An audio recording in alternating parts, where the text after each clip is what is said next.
It was September of 2014 when metal detecting enthusiast Derek McLennan journeyed to a field owned by the Church of Scotland with his two friends. A year prior, he had found a trove of medieval coins near Twynholm, and he was hoping to stumble across something just as significant that day. After talking himself into going on the trip after feeling unwell that morning, McLennan was shocked when his detector started beeping. Little did he know, he was about to unearth something that had been hidden for over 1,000 years. Before we start, can we get this video to 1,000 likes? Please hit the like button and subscribe to the channel. Derek McLennan from Ayrshire in the southwestern part of Scotland is a businessman who's become an avid metal detector enthusiast. He was out in the country with two friends when something amazing happened. It was like any other day in the field until McLennan's metal detector began to beep. Ironically, McLennan woke up that September morning in 2014 feeling a bit under the weather. Because of this, he was very close to calling off the little metal detecting expedition with his two friends. But he felt guilty, as he had already promised his two friends. It's not overly surprising that McLennan got out of bed that morning, as he already had a pretty solid track record of finding treasure.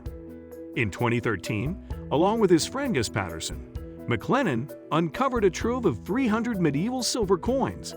So McLennan got himself ready, and the three men set off to their destination. Once there, the three friends began to quarter out the land, deciding where they were going to search for treasure. It wasn't too long after they arrived that McLennan's metal detector began beeping. He found something. He began to dig. To his surprise, McLennan unearthed what looked like an old silver spoon. In his mind, it wasn't anything to get overly excited about. That is, until he looked at the object more closely. I turned it over and wiped my thumb across it, and I saw the saltire type of design and knew instantly it was Viking. Obviously, things were starting to get interesting for the treasure hunters. The treasure hunters' emotions went from sad to elated in no time at all. Once McLennan realized what the object was, he called his friends over to take a look. Obviously, he couldn't keep his discovery to himself for very long.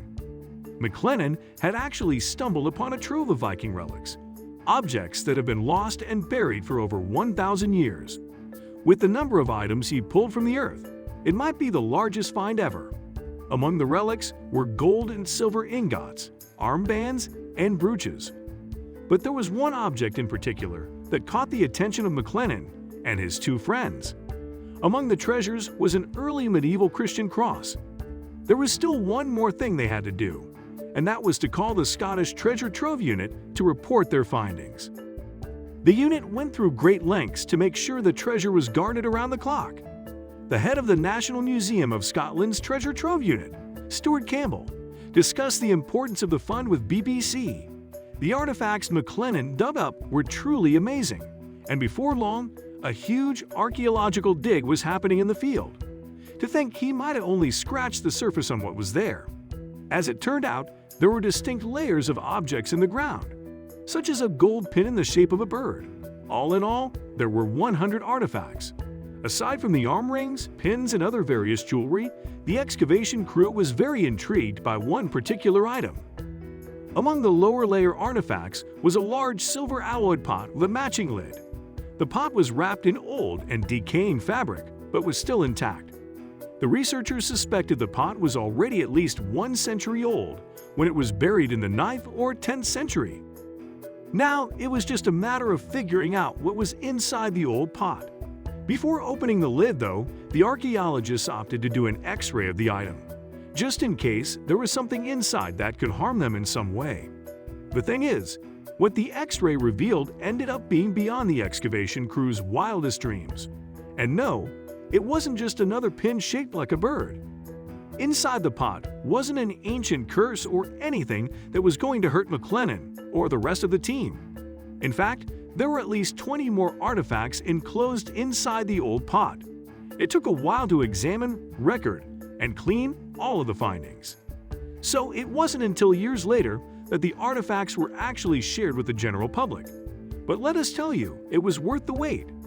Among the 20 artifacts that were shown to the public were Byzantine silk, a gold ingot, and 6 silver Anglo-Saxon brooches.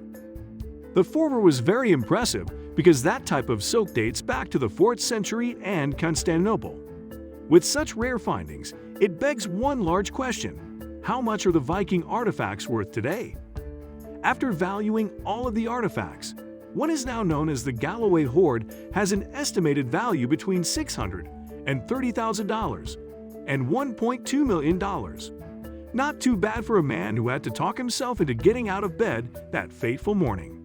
But now it begs the question: why did the Vikings leave the artifacts in the ground and never return for them? Unfortunately, those questions are most likely going to remain unanswered. At least one day, people will be able to appreciate the history in a museum, as it plays a large part in understanding Viking interactions with Scotland. Olwen Owen, a Viking specialist, said, "This hoard will add hugely to our understanding of Viking movements around the landscape, their interactions with other people, and their craftsmanship." For now, people can only assume that whoever laid the artifacts in the ground had a very good reason for doing so. According to McLennan, there is an old legend in Galloway that speaks of a battle between the Scots and Vikings. In the end, the Scots triumphed over the Vikings. So perhaps the treasure is that of a Viking warlord not wanting the prized artifacts to fall into enemy hands. Today, the Galloway hoard has found a permanent home at the National Museum of Scotland, after the museum raised over $2 million worth of funds to acquire the relics.